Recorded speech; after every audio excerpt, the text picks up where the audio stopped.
Examination bit. నేను slide కేవలం మీరు చూసుకోవడం కోసమే, నేను ఎక్స్ప్లెయిన్ చేసిన తర్వాత ఆ స్లైడ్లో ఏముందో తెలుసుకోవడం కోసం మాత్రమే స్లైడ్ పెడతాను. ముందు చెప్పాను సార్, స్కానింగ్ ప్రక్రియలో ఉపయోగిస్తామని చెప్పుకున్నాం. గర్భస్థ శిశువు యొక్క హృదయ స్పందనను తెలుసుకోవడానికి ఉపయోగించాం. తల్లి గర్భంలో ఉన్న శిశువు ఎదుగుదలను తెలుసుకునేందుకు స్కానింగ్ లో సోనోగ్రఫీ అంటాం సార్. దీనిని గుర్తుపెట్టుకోండి సార్. అదే మీరు అందరూ స్కానింగ్ టెస్ట్ అంటారు చూడండి, సోనోగ్రఫీ అంటాం సార్. సోనోగ్రఫీ ప్రక్రియలో అతి ధ్వనులను వాడతాం సార్. గుర్తుంచుకోవాలి సార్. తల్లి గర్భంలో శిశువు యొక్క హృదయ స్పందనను తెలుసుకోవడానికి మనము వాడే ప్రక్రియ ఏంటంటే సోనోగ్రఫీ ప్రక్రియ లేదా అల్ట్రాసానిక్ టెస్ట్ అంటాం sir. Point number 1 sir. Point number 2 sir, దోమలను చంపడానికి లేదా దోమలను ఎలకలను పారదోలడానికి అతిధ్వనులను వాడతాం సార్. మీ ఇంట్లో ఎలక్ట్రిక్ బ్యాట్ ఉంటుంది సార్, సౌండ్కి దోమలు ఇస్తూ ఉంటాయి సార్, గమనించండి సార్. అతిధ్వనుల కోసం సార్. తర్వాత సార్ ఇంకొక పాయింట్ చెప్పాను సార్, సోల్డరింగ్ విధానంలో అతిధ్వనులను. సోల్డరింగ్ అంటే మనం అప్పుడప్పుడు ఎలక్ట్రికల్ షాప్ దగ్గరికి వెళ్తే 2 వైర్లు సోల్డరింగ్ చేస్తుంటారు సార్. టిన్ను మరియు లెడ్ సోల్డరింగ్ విధానంలో ఉండే సమ్మేళనాలు ఏంటి అంటే టిన్ ఉంటుంది, లెడ్ ఉంటుంది. గుర్తుపెట్టుకోవాలి. ప్లంబం పీబీ లెడ్ అంటాం సార్, టిన్ ఉంటుంది సార్. ఈ 2 సమ్మేళనాలు ఉంటాయి. గతంలో ఎగ్జామినేషన్ బిట్ సార్, ఎలక్ట్రిసిటీలో మళ్ళీ చెప్తాను సార్. సోల్డరింగ్ విధానంలో వాడే సమ్మేళనంలో లోహాలు ఏమిటాయంటే టిన్ ఉంటుంది, లెడ్ ఉంటుంది. అక్కడ కూడా ఏ ధ్వనులు ఉంటాయి సార్? అతి ధ్వనులు ఉంటాయని గుర్తుపెట్టుకోవాలి సార్. మానవుని కిడ్నీలలోని రాళ్లను తొలగించడానికి మూత్రపిండంలోని రాళ్లను చిన్న చిన్న ముక్కలుగా పలగకొట్టి మూత్రము ద్వారా బయటికి పంపించే ప్రక్రియలో కూడా అతి ధ్వనులను వాడడం జరుగుతుంది సార్. కిడ్నీలలోని రాళ్లను తొలగించే ప్రక్రియ సార్. ఇకపోతే సార్ అత్యంత ముఖ్యమైనటువంటి సోనార్ వ్యవస్థలో సోనార్ అంటే ఏంటి సార్? అబ్రివేషన్ అడుగుతాడు ఎగ్జామ్ లో, గుర్తుపెట్టుకోవాలి. Sound navigation and ranging. Sonar విధానంలో ఇక్కడ కూడా ఇచ్చాను sir. Sound navigation and ranging లేదా సోనార్ పద్ధతిలో అతిధ్వనులను ఉపయోగించి సముద్రాల లోతును తెలుసుకోవచ్చు సార్. సముద్రాల లోతును, జలాంతర్గాముల ఉనికిని గుర్తించడానికి అతిధ్వనులను వాడుతాం సార్. ఈ సోనార్ వ్యవస్థను కనుగొన్న శాస్త్రవేత్త నిక్సన్. గుర్తుపెట్టుకోండి సార్, చాలా ఫేమస్ సైంటిస్ట్ సార్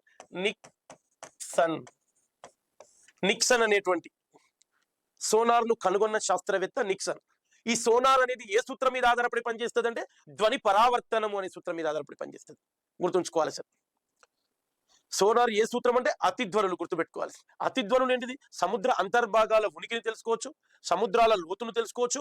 అంతేకాకుండా అతి ముఖ్యమైనది జలాంతర్గాముల ఉనికిని, నౌకలు మునిగిపోయే సందర్భంలో ఈ సోనార్ అతిధ్వనులను ఉపయోగించి కనుక్కోవచ్చు.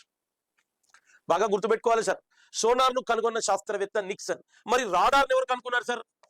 Radar radio detection and ranging అంటాం. Radio detection and ranging.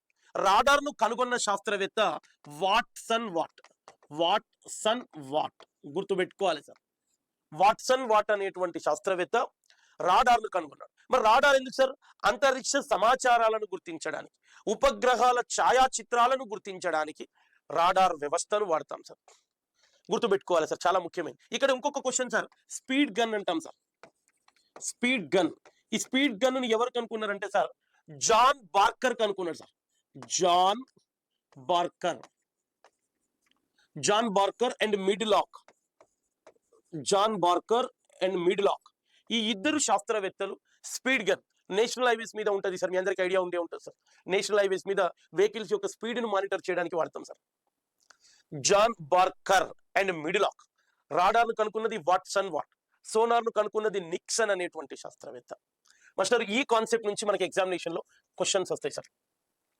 ఏంటి సార్? అల్ట్రాసానిక్ సౌండ్స్ నుంచి, అతిధ్వనుల యొక్క ఉపయోగాల మీద నుంచి బిట్ అడుగుతాడు సార్. సార్ మాస్టరు, పరావర్తనం 3 రకాలుగా అని చెప్పుకున్నాం సార్. సరే, మనము ఏం చెప్తున్నాము అంటే పౌనపుణ్యం 3 రకాలుగా అని చెప్పుకున్నాం సార్. ఏంటి సార్? పరశ్రావ్యంలోని, శ్రవ్యావధి అని, అతిధ్వనులు అనేటువంటి లక్షణం సార్. ఈ కాన్సెప్ట్ లో మనకు అతిధ్వనుల యొక్క అప్లికేషన్స్ మీద, అతిధ్వనుల యొక్క పాయింట్స్ మీద ఎక్కువగా అడుగుతున్నారు సార్. ఎక్కువగా క్వశ్చన్ అల్ట్రాసానిక్ టెస్ట్ లో ఏం వాడుతున్నారు అడుగుతున్నారు సార్. సోల్డరింగ్ విధానంలో ఏం వాడుతున్నారు అడుగుతున్నారు సార్. టిన్ మరియు లెడ్ అని గుర్తుపెట్టుకోవాలి సార్. తర్వాత మూత్రపిండాల్లో రాళ్లను తొలగించడానికి వీటిని వాడుతున్నాం సార్. నీటిలోని బ్యాక్టీరియా సార్, వాటర్ లో కనుక బ్యాక్టీరియా ఉంటుందా, నీటిలోని బ్యాక్టీరియాను తొలగించడానికి వాడుతున్నాం సార్. గుర్తుంచుకోవాలి సార్, చాలా ఇంపార్టెంట్ సార్. పాలను ఫ్రాక్చరైజేషన్ చేసే విధానంలో కూడా అతిధ్వనులను వాడుతున్నాం sir. It is very very important concept sir. Next concept velocity of sound అండి. ఏంటో చూద్దాం సార్. Velocity of sound.